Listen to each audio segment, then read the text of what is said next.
Morning. Well, it might not be morning when you're watching, but it's morning here. Hope everybody's okay.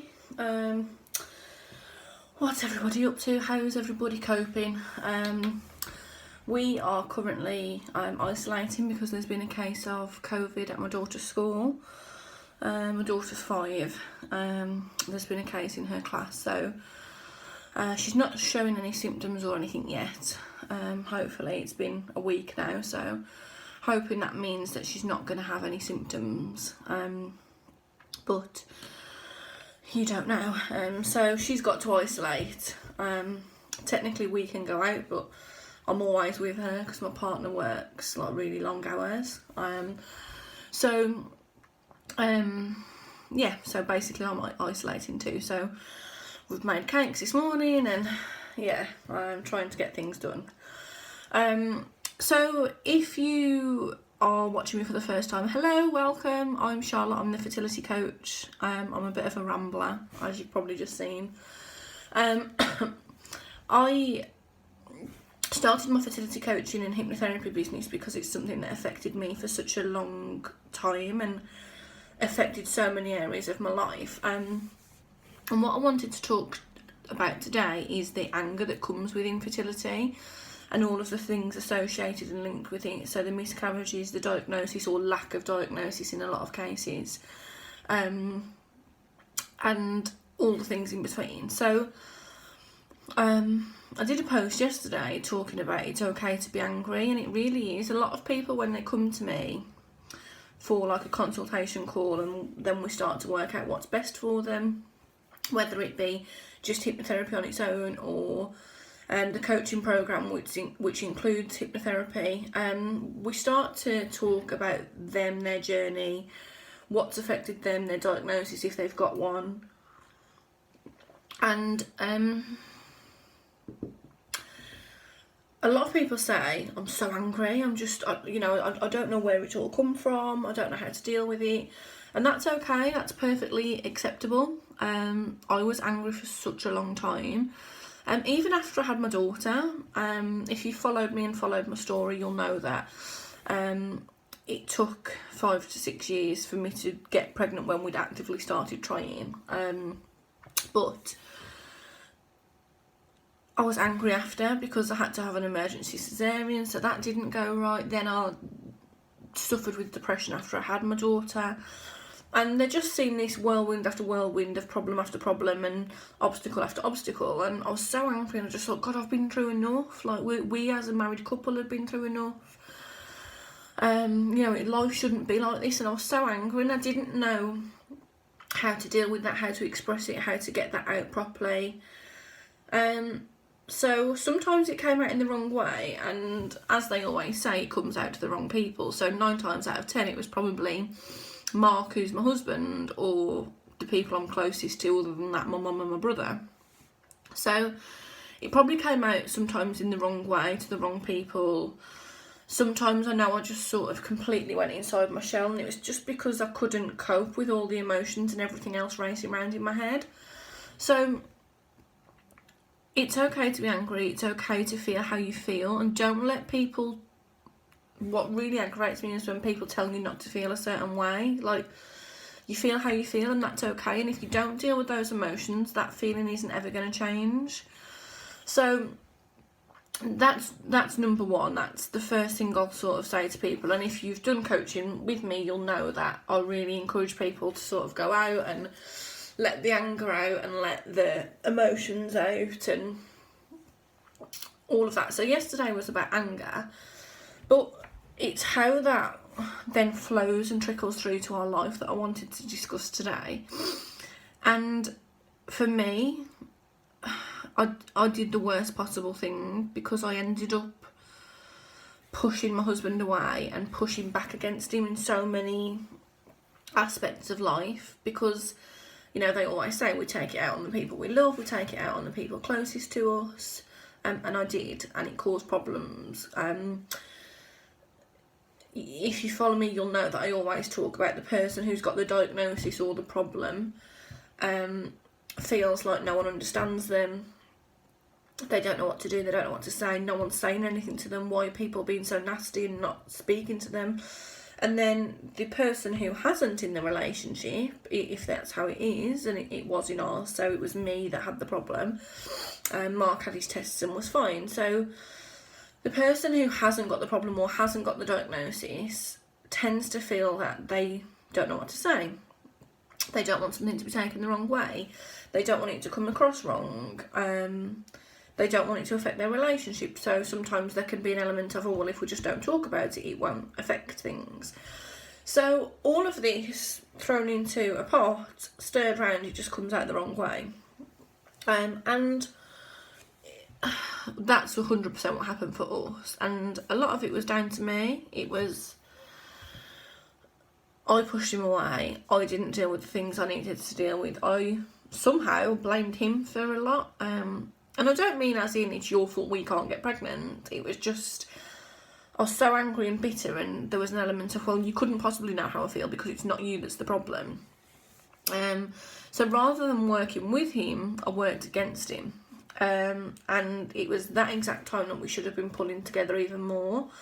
And there's nothing wrong with admitting that. There's nothing wrong, you know, in realising that and assessing things and thinking, okay, actually, you know, we could do with some help with how we're communicating about this. And one of the testimonials that I chose to put on my website was about that exact reason, and it was a lady who I worked with in England, and part of her testimonial was that I've helped her and her partner to be able to speak about it, because she said to me, we talk about everything else in the world, but we don't talk about this. It's like we both avoid the subject because we don't want to cause something that we can't deal with. We don't want to cause upset to each other. So at the precise moment that you should be pulling together and standing against the world, sometimes you can break down and break apart. And sometimes it's without even realising it. And I knew deep down that I've got a fantastic husband. He's a fantastic person. He's now a fantastic dad. But sometimes you don't appreciate that when you're going through everything. It can be overwhelming, and that person takes the brunt of it. So as part of my coaching programs, I offer, not everybody wants to do it because sometimes people want to do things just from their point of view. But one of the offers on the table for people is that as part of it, we can include your partner in. I don't recommend all of the sessions because sometimes you tend to hold back and don't really say everything that you need to say. But in some of the sessions, or even a lot of people do maybe just one or two at the very most. But you can do that, and we can work on how we communicate and control that. And part of my biggest passion about my coaching program is helping people to get those skills to move forward in life. So even when they have got a child, your relationship's hard when you're going through infertility, but then your relationship's hard when you've got a newborn baby, you're both exhausted, one of you's going to work, one of you's staying home. So you just keep on moving things through. And if you follow me, you'll know that I always say things just transfer. So the worry of getting pregnant moves to staying pregnant, moves to giving birth, and labour moves to being a new mum. And it's the same with your relationship. It goes from all lovey-dovey, yes, okay, we're going to start trying for a baby, to, okay, this isn't happening. We start resenting each other, start snapping at each other. We don't quite know what to say to each other. Yes, we've got pregnant. Then comes the worry. Then sometimes that can... So a lot of people see a bit of an improvement with relationship there, which is great because you've got what you wanted. But then the worry comes in again of, oh God, we've got to stay pregnant, and what about the birth, what about labour? And then comes the new parenting, where I remember saying to Mark, oh, it's okay for you because you get to go to work. I wish I could go to work. And it's then a lack of understanding from each other's roles, because the person who's out going to work, if that's the case, thinks, oh, well, I'd love to stay at home with the baby all day and all night. And the person who's staying home with the baby all day and night thinks, oh God, I just want 5 minutes break. So again, if you don't learn how to deal with these things, you don't learn how to communicate, being a new parent is it's a strange time. No matter how much you've wanted it, no matter how many years you've arranged it, craved it, been desperate for it, no matter what's happening, it's hard. It's hard work, and it's the most rewarding thing in the world. But there's hard days where you're both exhausted, you snap at each other, you blame each other, and that's perfectly natural. Every parent does that, whether you've had to have fertility help or not.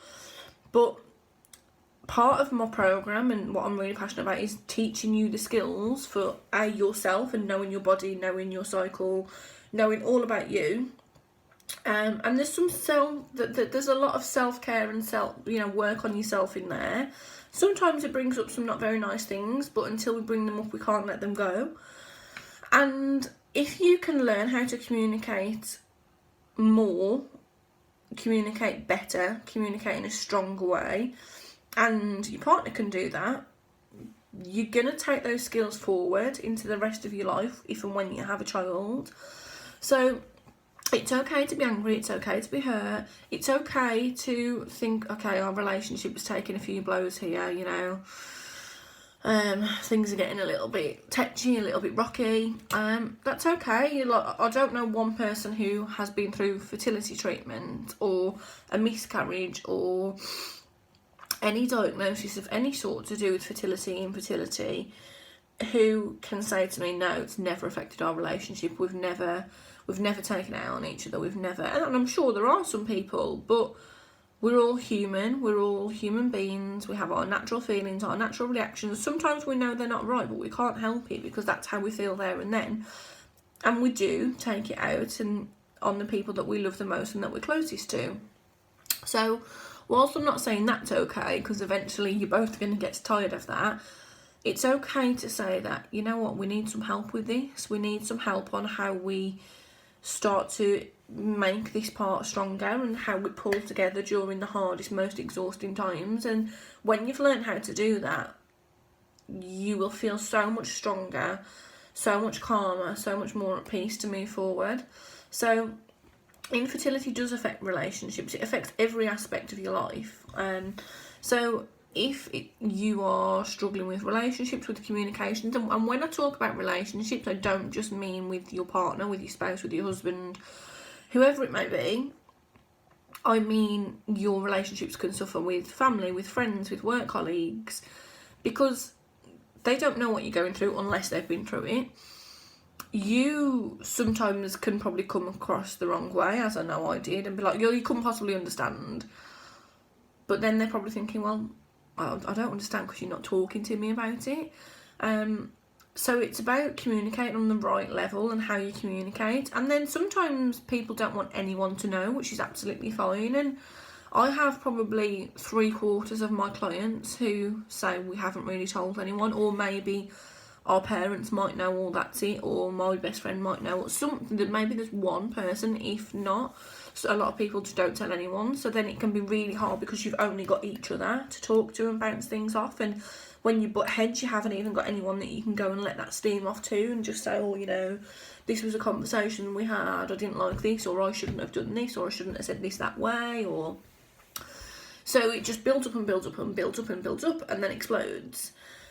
So if this is... if there's a few things in your head thinking, yeah, okay, I do this and we do this and he does that and that annoys me and she does that and she says that like that, and I don't want this to affect our relationship when we do have a baby, then please feel free to get in touch and let me know if there's an area that you think that you need some help or assistance with. So on YouTube, my channel is Charlotte the Fertility Coach. On Facebook, it's The Fertility Coach, and on Instagram, it's Fertility Coach UK. Take care.